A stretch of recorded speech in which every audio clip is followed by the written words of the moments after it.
absurdo. Esperávamos 3 jogadores e veio só o Soteldo. Boa contratação, mas longe do que eu sonhava, ou todos nós.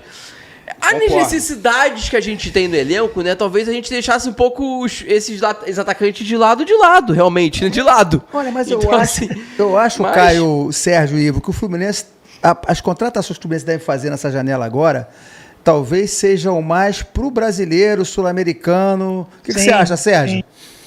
O que você acha, Sérgio? O Mário, na entrevista que ele deu no podcast, né? Ele chegou a falar isso, né? Então, se queria tentar uma contratação agora para o Mundial, se não desse, o restante ele traria para o brasileiro.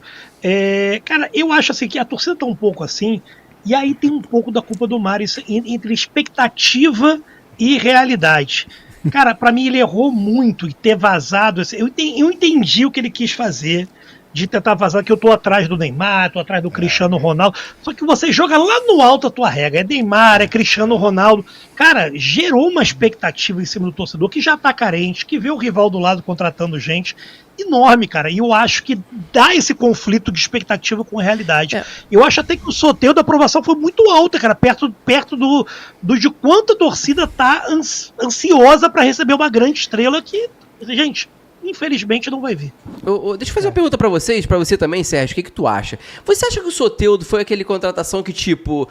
foi o que o Mário fez. O Mário tentou Cristiano Ronaldo, tentou Neymar, tentou um monte de gente. Você acha que o Soteldo foi a contratação que o Fluminense fez depois de ter tentado inúmeras contratações? E não tô falando só de Cristiano Ronaldo e Neymar, não. O Messi tô falando também? eu acho. Tô falando do Messi, tô falando de outras, né? Deve ter tentado o Firmino, Firmino, por exemplo. Você acha que ele foi, tipo, não tem mais ninguém, eu vou trazer o Richarlison, você tá aí. Acho que sim. Acho até que o Soteldo pode ter vindo lá rebarba de uma possível negociação dessa do Neymar. Aí o cara do presidente falou, tem um cara aqui, porque o Santos queria se livrar do Soteldo. O Santos está com a diretoria, tá? Não, a torcida é dividida. O Santos está com um problema, que está com um time brigando para não cair, com um investimento muito alto, né, colocado em cima do Neymar. Trouxeram um monte de jogador do Benfica, um monte de gringo ali para fazer time junto com o Neymar, e não deu certo, o time não deu liga. Então o Santos está precisando de trazer um pouco de capital para dentro, até para conseguir pagar o Neymar, cara, já que eles querem renovar com o Neymar. Então eu acho que essa negociação pode ter vindo, aí é achismo, né?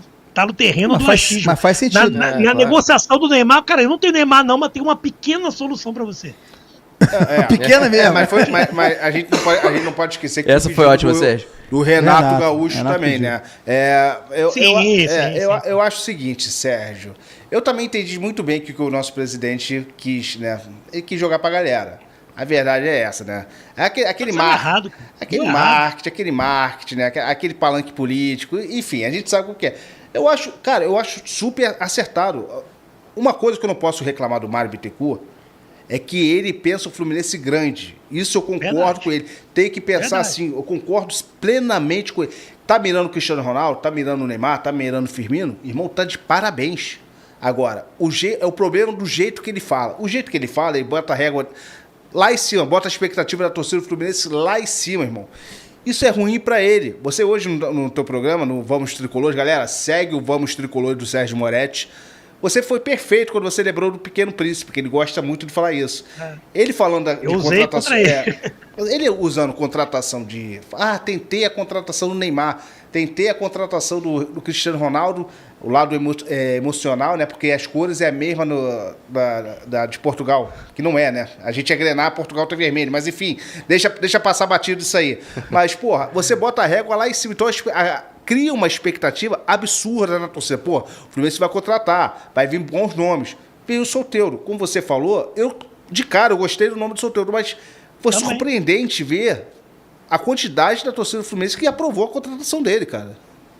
Porque assim, o Soteldo é aquele jogador que a torcida gosta, que leva público pro estádio, né, cara? Que a torcida quer ver show, quer drible, não quer ver atleta correndo 200 metros, que é hoje futebol, hoje é isso, né? Você pega eu vejo o Vinícius Júnior, que o pessoal, o melhor do mundo, e qual o drible que ele dá? Ele dá um tapa na frente e sai correndo. O que o Serna faz? Dá um tapa na frente e sai correndo. Você ainda vê um pouco de drible aqui, no Arias, que é um cara que tem uma cola na bola, parece cola no pé dele, né? Nosso Pelé colombiano, nosso Pelé econômico. Versão econômica.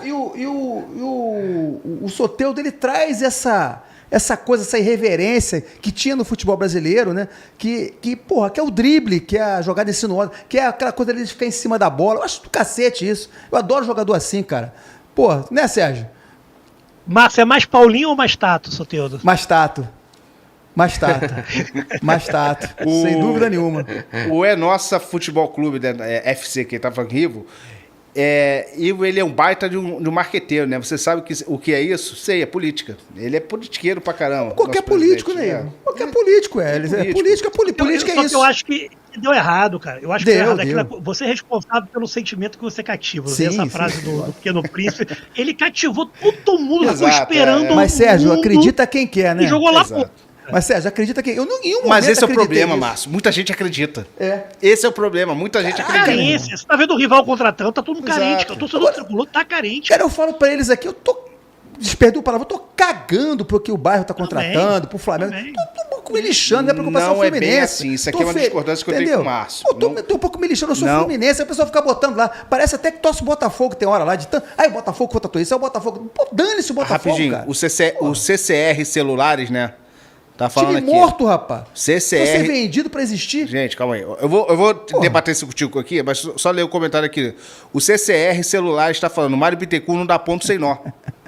Exatamente. Não dá ponto sem nó. A gente sabe como funciona o nosso presidente. Né? Aí o Ronald está falando aqui, parabéns, Ivo, por reconhecer que o nosso presidente é um dos melhores que eu já vi. Eu sou da antiga, vai por mim, né? Um dos melhores. Levantou a bola, agora. O Ronald. É que o Ronald. Levantou a bola, os caras vão com tudo. O Ronald gosta muito do nosso presidente. Mas ele é um dos melhores. Os últimos presidentes, ele tá entre os melhores presidentes da história do Fluminense. Sim, isso é inegável. Mas a régua também. É baixa. É baixa. Mas você veja bem. Mas o cenário que a gente tem de presidente. Desde o Manuel Schwartz, aí você pega o Davi Fischl. Pô, cara, olha o cenário, gente. Pelo amor de Deus. O Davi Fischl só foi o Fischl, pra mim, foi um excelente presidente. O grau de dificuldade do Fischl foi maior do que o grau de dificuldade do Mário. O Mário pegou 2 acordos, né? Já feito e teve a capacidade de botar o Fluminense no RCE, porque ele foi um dos caras que liderou que a RCE era só pra SAF. Ele pegou o Profut e pegou o ato trabalhista. E teve a serenidade de seguir ele, coisa que o Abate não fez. Você não tendo penhora, você já consegue começar a convencer o jogador a vir pro time, porque quando você tinha antes, cara, você tá com o salário na mão, o dinheiro caia na conta, vinha a penhora, o salário ia embora, cara. Perfeito, como você vai trazer jogador pro time? Ninguém quer jogar num time desse, cara. Ninguém quer jogar. Cara, então, pegava a renda do Maracanã antigamente. A renda chegava no Maracanã, o oficial de justiça ia lá, pegava a renda do jogo. Agora, só falando da tua fala sobre os jogadores, porque o que acontece, o Sérgio? No nosso grupo lá de membros lá, eu fico botando às vezes as contratações, porque o nosso presidente falou o quê? Ninguém quer jogar no Rio por causa da violência. Aí no dia seguinte, o Botafogo contrata uma porrada de jogador, o Flamengo contrata jogadores, a violência só tem nas Laranjeiras. Eu cheguei a essa conclusão. Porra, eu vou... Mas aí que tá, ô Caio, olha só, não é que a gente sabe de todas as dificuldades, todos os problemas que tem a cidade do Rio de Janeiro. Só que, o problema maior não é esse. O problema maior é porque o Fluminense justamente não conseguiu contratar jogadores e a gente não sabe se o Fluminense tem esse dinheiro hoje na agulha para contratar jogadores. É isso, Ivo. Olha só, rapidinho. Esse é o motivo, pô. Esse é o motivo, mas aí a gente vai entrar naquela discussão, Caio. Porque o Fluminense gasta mal. Dinheiro o Fluminense tem. Gasta mal. A gente contratou 10 jogadores na última janela. Agora é com vocês aí, ó. O Fluminense tem dinheiro ou não? Agora é com vocês dois aí. Vai lá. Vocês queriam discutir isso. Sérgio, o Fluminense, galera do chat, o Fluminense gastou 160 milhões, se eu não me engano, né? Com 10 jogadores na última janela de contratações, né? Porra, desses jogadores aí. É o que eu falo sempre. Tem jogadores, contando com a janela passada, tipo o Bernal, o Serna, o Hércules, que foi uma baita de uma contratação. Gostei muito da contratação do Hércules. Gostei da contratação do Canóbio. Teve gente que não gostou, mas eu gostei da contratação do Canóbio. Eu entendo esses 4 jogadores. Mas no conjunto da obra, a gente tem jogadores que a gente contratou que não servem para nada. Essa é a verdade. Aí o que eu falo. Freitas, Ignácio, Paulo Baia. Estão jogando. E qual desses jogadores... É aquele negócio do pote de geleia que o Vilela fala. Mas o Fluminense está em quinto lugar no Brasileiro. Mas aí que tá. Olha, tá com uma campanha boa. Não, tudo bem. Mas a gente muito por conta do treinador. Rapidinho, só para complementar aqui na minha parte. Cara, a gente já tinha uma espinha dorsal. O Fluminense fez uma limpa no elenco. a gente já tinha uma espinha dorsal do ano passado do Fluminense. O que poderia ter feito? No meu modo de ver, tá? Você poderia, sim, contratar apostas, como o Fluminense contratou do La Vega, do Lescano. Eu não sou contra isso, eu sou favorável ao Fluminense no mercado sul-americano contratar apostas desses mercados que os valores são menores do que no futebol brasileiro. Sou totalmente favorável. Você poderia contratar essas apostas, dar oportunidade para os moleques da base, ter mais tempo de rodagem no elenco profissional e você contratar 3, 4 jogadores para chegar e ser titular.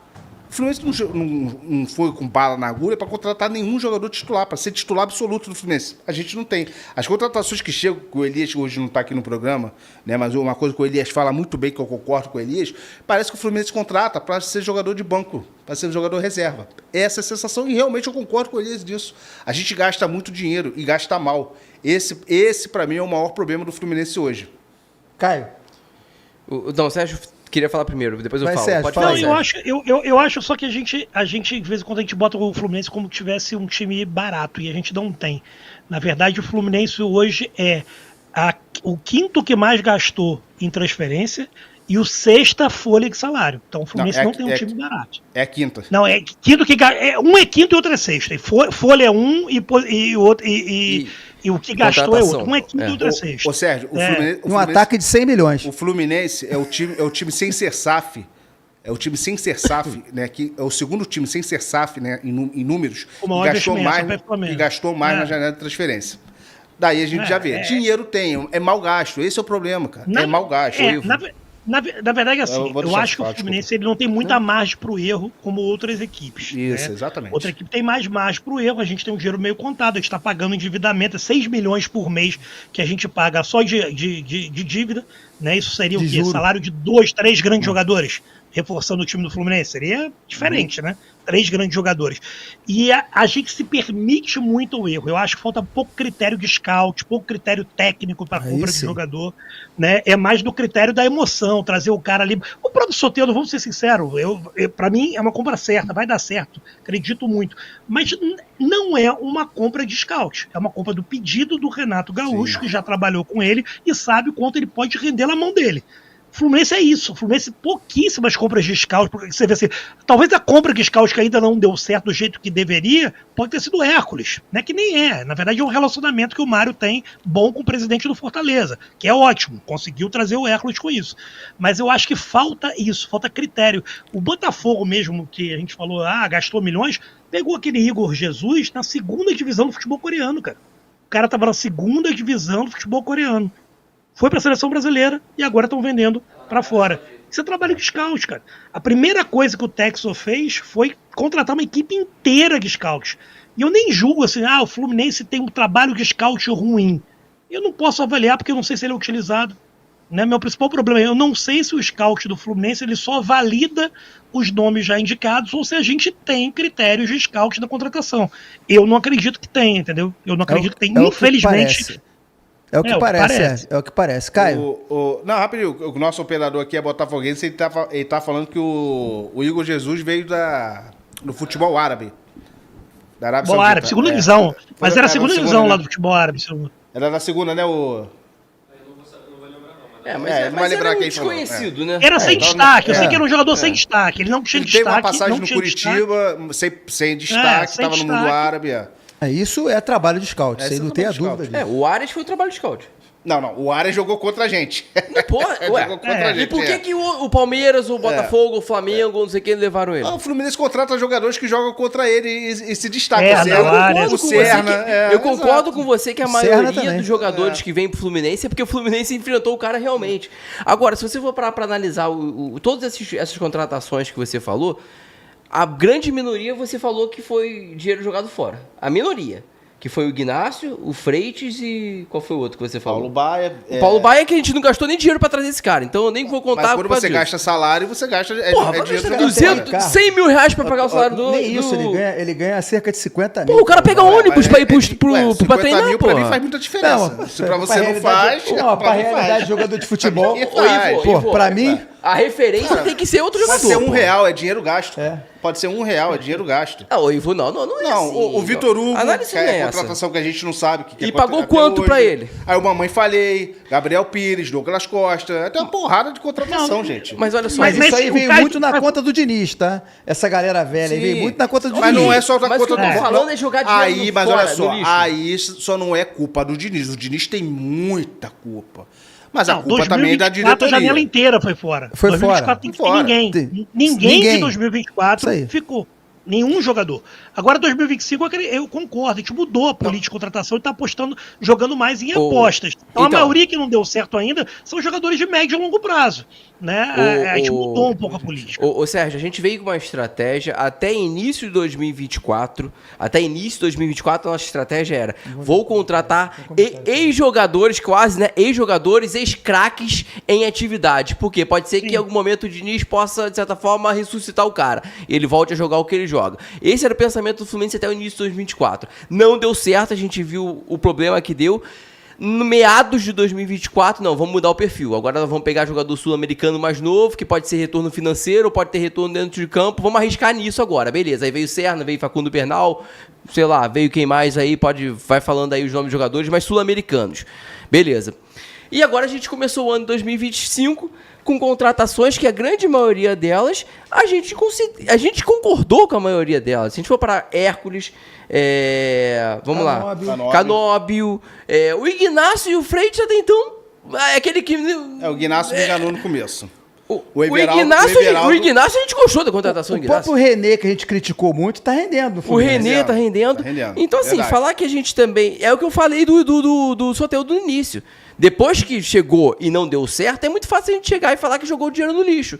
Agora, no início, quando o cara vem, a grande maioria desses jogadores que a gente tá falando aqui, a grande maioria deles a gente não criticou, não. A gente elogiou. Um outro, Freitas, talvez a gente, quem é Freitas? Sei lá, será que vale a pena? Freitas, Everaldo, René. Agora, um outro ponto que é importante também, o Sérgio, a gente pontuar, eu vou dar um exemplo agora de Lescano e Lavega, que não estão sendo aproveitados. Mas o Lescano e o Lavega, se você parar para analisar, eles são menos preparados ainda do que os próprios jogadores da nossa base. Sim. Porque os caras vêm com uma cultura completamente diferente, com uma base completamente diferente. Então, assim, isso... O moleque tomou um susto quando chegou aqui, o Lescano. O Lescano tomou um susto. Onde é que eu tô? Então, assim, aí você vai jogar... Aí sabe o que vai acontecer? Aí você... Beleza, tem adaptação, né, Caio? Tem adaptação. É sobre adaptação que eu tô falando mesmo, ô Sérgio. É sobre cultura do cara. Como era o cara preparado lá, eu não sei como é que era a base dele lá. E eu acho que o Lescano vai dar muito caldo, cara. Exatamente. Mas ele tocar na bola. Mas esse é o ponto, ô Sérgio. Assim, eu entendo, eu também quero ver o cara jogando. Eu quero ver o Lavega jogando. Só que assim, vamos lá, se a gente coloca o cara e joga, tipo o Lescano. O Lescano, a maioria dos jogos que ele jogou, ele não rendeu muita coisa. Sim. Aí você joga o cara como solução do problema, como a gente tá falando questão da base, tu joga o cara como solução do problema, ele não joga nada, acabou, queimou o cara. Vai embora. Ele tá no patamar do Isaac, cara. Ele entrou no patamar do Isaac. Isso, do Isaac. É mais jovem que ele, mas é um cara que você sabe que pode render, que você é uma aposta de médio a longo prazo. Já você tem ele ali, é uma aposta de médio a longo prazo. Mas é o que eu falo sempre, o Sérgio.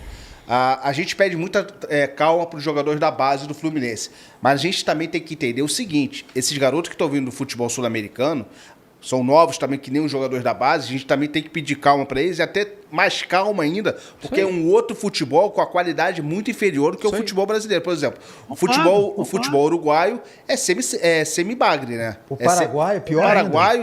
Então, eu já fui assistir 2 jogos do Campeonato Uruguaio lá, cara, e vou te falar, cara, os estádios são piores do que estádio do Madureira, do Campo Grande. Assim, se você tirar o Nacional e o Peñarol, cara, e aí um pouquinho da Danúbio, acabou, cara. São times de várzea. É várzea. É a várzea cheio de moleque talentoso, mas é várzea. É bairro contra bairro. Cara, o Uruguai tem a população daqui de Salvador, cara. Né? É um torneio, como fosse um torneio de uma cidade grande do Brasil. Né? Você imagina o Paraguai, né? Olha só, o Sidney Grossi, né, tá falando aqui. Sempre falei isso, né? O Fluminense estava contratando jogadores para serem reservas do que já tinham. Calma, parecia que tinham medo de barrar os titulares de 2023. Então. Perfeito, o Sidney. É uma coisa que o Elias... um ponto bom para levar para polêmica. É uma coisa que o Elias fala muito. Será que a gente já achava que já tinha um time base e o que a gente contratou era para ser Rapidinho. Então, só pra não perder o fio da meada disso, Sérgio, e é isso. Assim, se tem talvez vamos botar uma falha, um erro, é a gente ter essa confiança toda. A gente, como eu digo, é gestão, tá? Não tô falando... Eu tô falando como o Fluminense em si. É a gente acreditar que os jogadores de 2023, lá, campeões, são as soluções. Esses são os titulares e esses aqui, beleza, se acontecer alguma coisa, eu vou contratar um reserva para entrar no lugar dele se acontecer alguma coisa. E sabe o que reforça muito isso? Não somente pelas contratações que são medianas, aí não vou nem levar o lado financeiro, mas o fato, por exemplo, de algumas renovações. Por exemplo, o fato de ter renovado com o Samuel Xavier, que eu fui contra, sou contra até hoje ter renovado com o Samuel Xavier. Mas isso foi o quê? Foi uma demonstração de que esse jogador aqui ele é titular. O que vier vai ser reserva. E isso eu concordo com vocês. Entendeu? Mas quando eu tava vendo até o Riqueza falando aqui, estratégia, cara, ele perguntando. Riqueza, não tô falando se a estratégia é certa ou errada. Eu tava falando que a estratégia do Fluminense até determinado tempo era aquela. Contratava jogadores ex-craques que poderiam ou não render, e depois a estratégia mudou e começou a contratar jogadores sul-americanos. Eles agora, se a gente. De oportunidade de mercado. Oportunidade de mercado. Agora, se a gente é contra ou a favor, é uma outra questão. Entendeu? Mas a estratégia do Fluminense se mostrou ser essa. A estratégia da gestão do Fluminense se mostrou ser essa. Não, uma coisa que a gente pode criticar, sim, o dinheiro mal gasto da diretoria, coisa e tal, né? Mas uma coisa que a gente tem que falar aqui também é que a diretoria acertou em rejuvenescer esse elenco do Fluminense. Isso é um fato também. Uma coisa que a gente criticava muito. Rejuvenescer o elenco, está rejuvenescendo. E outra, vou bater de novo nessa tecla. Sou totalmente favorável ao Fluminense ir no mercado sul-americano e contratar promessas no mercado sul-americano. Até um colega aqui estava falando aqui, né? Até estourou a cota, né, Ivo, agora? Agora estourou. Estourou a cota. Mas, porra, irmão, isso aí é com carga de jogo, outro, coisa e tal. Você controla isso. O Felipe Rocha estava falando que Lescano e Lavega não são jogadores para 2025, faz parte do tipo de contratação. O problema foi não ter trazido quem resolvesse, né, na função do Ganso, que ele está falando. Isso eu concordo contigo. Sim, mas o tipo de contratação, eu acho certo. Eu até falaram aqui no comentário, e a gente já falou isso aqui um tempo atrás também, o Aras. O Aras demorou 1 ano para se adaptar ao Fluminense. E já era um jogador mais pronto do que esses jogadores que estão vindo no sul-americano. E outra coisa, o próprio Ganso, quando veio, foi uma aposta, tá? O Ganso demorou 2 anos para Foi um risco. O Ganso foi um risco.